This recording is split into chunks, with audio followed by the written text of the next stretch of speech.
New warning!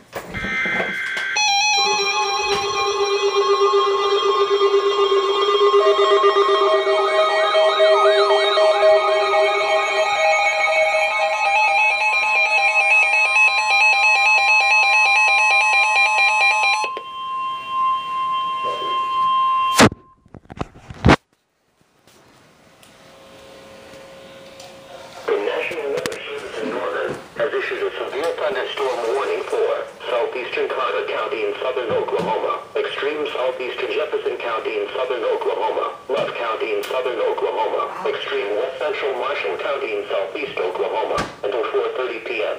At 3:27 p.m., National Weather Service meteorologists detected a severe thunderstorm capable of producing half-dollar hail and damaging winds in excess of 60 miles per hour. This storm was located 5 miles north of Nakona, moving northeast at 50 miles per hour. Locations impacted include Ardmore, Mongrove, Wilson, Marietta, Leon, Lebanon, Lupon, Overbrook, Lake Monty, Oscar, Grady, Naughtyville, Petersburg, and Courtney. Move inside a sturdy building and don't